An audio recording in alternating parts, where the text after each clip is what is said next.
So I'm in the waiting room of my doctor's office. Now, the reason I'm there is because a week earlier, I was sitting in a meeting about a meeting discussing another meeting. Very productive, and I felt like someone had poured cold ice water down my back, and I thought, that's not an STD I'm used to. You know what happens. So 7 days later, I go to my doctor's office, and I'm in the waiting room, and I realize, for me, when other people have anxiety, it makes me get into mode. I have to help them get through it. So there are two women in the waiting room, and they're absolutely terrified. So I sit down next to them, and I say, 98% or more times you come to the doctor, it's nothing. That's a made-up number. But numbers help people, so I do it, right? I'm there to help. So I get called into the doctor's office, and I go back, and I say, listen, I think I need an x-ray because my back still feels weird. Now, they asked me what happened last time, and I said, well, listen, I went to the emergency room when I had that weird thing 7 days ago, and the doctor said it was probably my back, and he said, I'm going to give you some muscle relaxants. And before he even told me what the pills were for, I had taken them. And I had to warn the doctor, listen, if I find a pill in a parking lot, I will take it. So if you're going to be giving stuff out, let's just be cautious, shall we? So I had to then confess this to my current doctor, and she's like, that sounds like you. And I was like, perfect, we understand each other. She sent me down to get an x-ray, and when I go down to get an x-ray, there's a woman there eating a oats and honey Nature Valley granola bar that is doing the x-rays. And I thought, oh, I don't want to bother her. She's obviously very heavy into nutrition. So she says, come on in, we do an x-ray, and she says, are you headed home after this x-ray, or are you going upstairs? And I said, oh, I'm headed home. They said they'd call on Monday if there was any problem. And she goes, oh, you're not going anywhere. I said, syphilis? Probably. She said, no. And she turned the screen so I could see that I had no left lung. And I said, where's my left lung? And she said, probably up here somewhere. And I said, that's impossible, because we all know 98% or higher, nothing's wrong. They sent me back upstairs, and I had to have an ambulance come and get me. Totally embarrassing. So they lay me down on a stretcher, and my doctor goes, you're not presenting as if someone that doesn't have a lung functioning. And I was like, sorry? What do you say in that? Sorry about the lung? So they put me on a stretcher, and then they take me through where I told people not to worry. So I wave.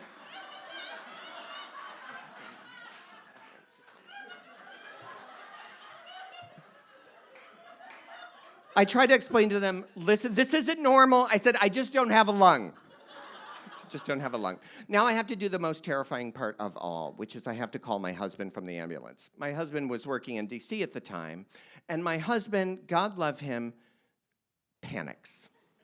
He thinks I'm constantly on the edge of death, and we're all constantly on the edge of Armageddon, right?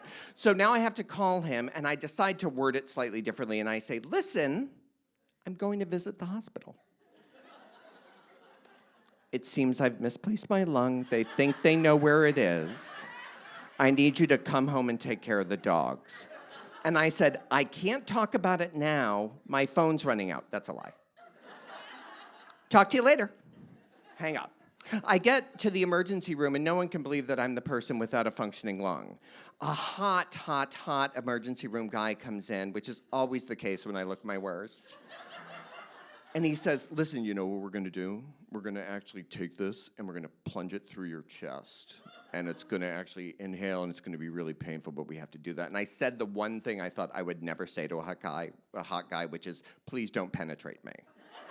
Which is weird for me to say that.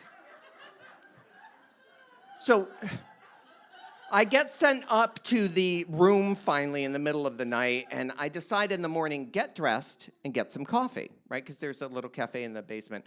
I have a box that's attached to this cord coming out of my chest that's gurgling every time I inhale. So I slip that into my messenger bag, put it on my chest, go down, grab a coffee. I'm like, I need a venti. I'm taking orders for the nurses. All of that's fine, absolutely fine.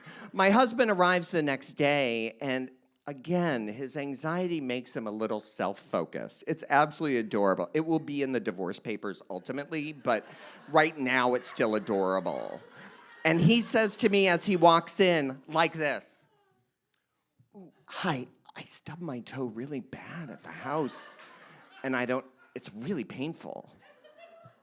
I have tubes coming out of my chest." So I say, "Would you like me to ring the nurse? Maybe the surgeon can come talk to you before they reinflate my lungs." Well, the decision was I needed surgery because the hole wasn't repairing itself. And just so you know, nurses fucking rock. Because if you... Stop it. Stop. So nurses fucking rock because if you respect nurses who actually run the shit, they do fun things for you. So they would hang out with me, but then they also, when I needed help bathing, were like, "Let's get Ricardo."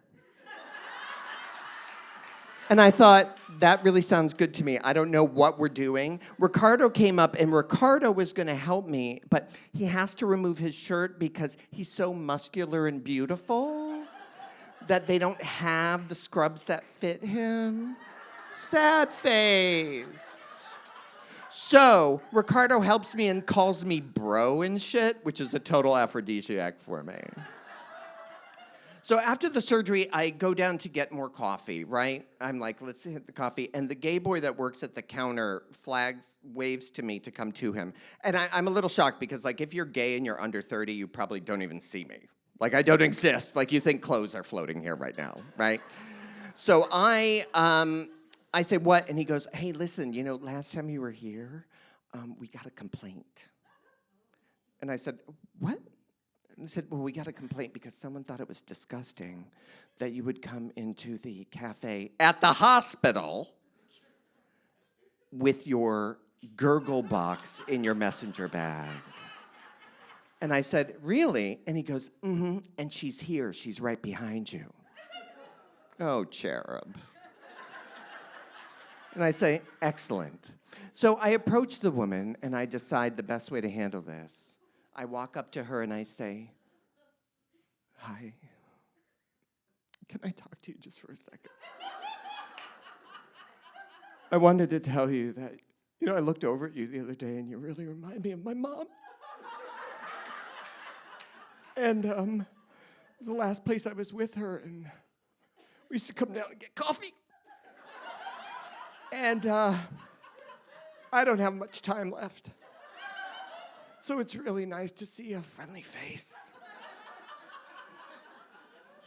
Have a good day." At home, I didn't realize the emotional toll, right? I looked in the mirror when I got home, and for some reason, after I was taking my clothes off, which is just not a fun thing, in the full mirror, I could see all of the scars. And I burst out crying, actually. And I said, "You're older. You're broken now. You're going to always be broken now." Thank you.